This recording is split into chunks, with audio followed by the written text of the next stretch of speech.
Hey YouTube land, it's Tychander sir, welcoming you back to another action figure review. This is one I'm not familiar with the character too much. I know it's based on a 1934, I think it was, 33 movie. It's one of the Universal Monsters, but it's one that I'm not a big, I wouldn't say I'm a big fan of, but it's one that I've never seen the original for. I've seen a couple of the kind of later editions. I'm not sure if it's classed as being one of the universal versions of it, but I saw that one with Chevy Chase, which was Memoirs of an Invisible Man. I'm not sure if that was based on the same character or if it was based completely different. There has been a couple of Invisible Man movies done over the years. I think there was one, the last one was done in 2019, 2018, thereabouts, and it focused more on the person that he was antagonizing than the actual character of the Invisible Man, from what I understood. I haven't watched that film, but it is Universal Monsters by Jada Toys, and this is the 6-inch scale version Invisible Man, and it is one of two figures in the second wave of figures. I was hoping we might get a Boris Karloff mummy, or even a, who else would be, Phantom of the Opera would be nice as well. But this is what we got. We got Wolfman, who I've already reviewed, who was a really late addition to the Halloween reviews. I was hoping to get him beforehand, which is this guy, Wolfman. And the other one is the other figures I reviewed from this wave, or this line, I believe, is the Vampire, the Dracula one, which isn't, just to be more clear, it isn't actually Bela Lugosi, but loosely based on him. There is an official sort of Bela Lugosi style one that Jada have done, but it's more of an exclusive deluxe figure. So this is the Invisible Man. What's interesting is, as far as I'm aware, NECA are doing their own version of the Invisible Man, but it's part of their Turtles crossover figure line, so it's Donatello as the Invisible Man, if I remember correctly. I could be wrong on that. I'm pretty sure that's the one they were going for. So Raphael's Frankenstein's monster, Mikey was the Mummy, Leo was the Hunchback of Notre Dame, Splinter was Van Helsing, April was Bride of the Mummy, Casey Jones is Phantom of the Opera, and I'm pretty sure Dottie was the Invisible Turtle, basically. But that's beside the point. This is the figure that we're having a look at today. So before I go on to the figure and his articulation and whatnot, we'll bring in the tape measure quickly, and then we'll go on with his accessories. So tape measure wise, you can see he stands just around 6 inches. With his hat on, does bring that up a bit. And that is one of his said accessories. He comes with this kind of fedora style hat. Again, having not seen the movie, I'm not sure how it works. Well, I know how it works. I just don't know how, if it ties into scene specific stuff. Now, this hand is, when I got him first, it was like this in the packaging. So you have this extra head. There's this big black area painted in the center, so it's to give the impression that, I'm not sure if you can see that there's nothing behind the wrapping. When he starts unwrapping his head, you can see the top half of the head is not there, and his hand is supposed to be holding the bandage. It does fit in his hands quite nicely, which is quite nice. He comes with a beaker, which fits into a grasping hand that he comes with. So, again, possibly scene specific. I have never seen the original movie, so I know he's a scientist or a doctor that turns himself invisible, so more than likely it's something to do when he's trying to find either a cure or do something.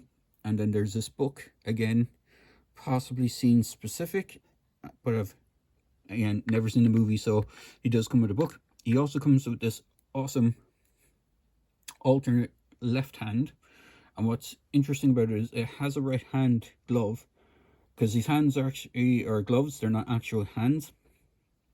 So he has a peg on one side of it, and the idea behind that, if I just take off his hand, And I'll take off his other hand to demonstrate how it's supposed to work. So you have his hand with his glove, and then you kind of angle this other hand. I know I'm doing this off screen, so you can angle the hands so it looks like he's removed his glove from his hand and you can't see the hand because aka is invisible. So you have that option, which is pretty cool. Let's put his hand back in place. As I said, hands are on pegs and they do have hinges depending on which way you have them on. His glasses do not appear to be removable. I think on the Donnie one, the NECA one, they have it done so that if you remove the glasses that are on his head, or the bandana, whatever way it's done, you can actually see his lack of eyes underneath it, which is pretty cool.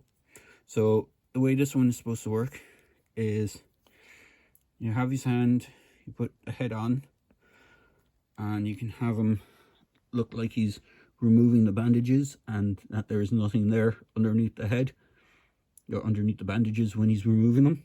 Just moves the arm down. So it's a really cool look. So I'm just going to pop his standard head back on, but it is on just a ball peg that you pop the heads on, and we get him back into his kind of more standard look.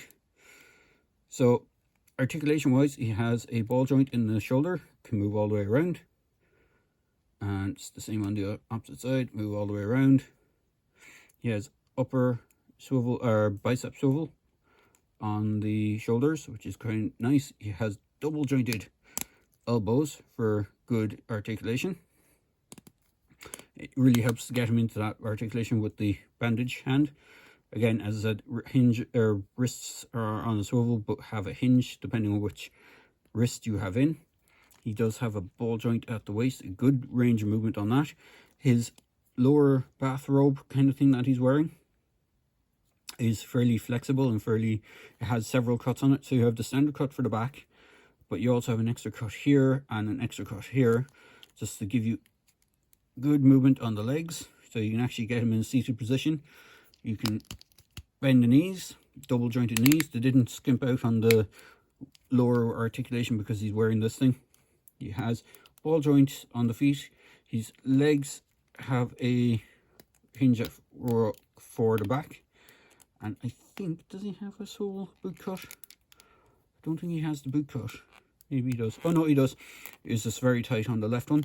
He does have what would be a boot cut, so you can swivel this hinge around so you can position it which way you want, and then he has rocker ankles as well. He does have peg holes on the bottom of his feet, though he does not have any stand. But he does have that really, really good look to him. The book, I don't think fits in any of the hands. I think it just kind of loosely sits on his hand more than anything else. His grasp hand, you could probably fit it into, but it looks like the grasp hand is more inclined for the actual beaker. But you can have him just hold the book. It doesn't stay in place like this tip, it'll fall off. And this other hand looks like it's more designed for the bandage, so if you were to squish it into that hand, it would kind of push it out of shape. But all in all, he is a pretty cool figure. I didn't think I'd enjoy him that much. As I said, I'm not a big, I wouldn't not say I wouldn't be a big fan. It's just I don't know anything about the original movie or the character itself, so it wouldn't be something I would be too au fait with. But we'll bring in a couple of his other wave mates. So this is the actual wave mate of him, which is the Wolfman, and then the wave 1 figure of the Dracula figure. And just so you can see them together.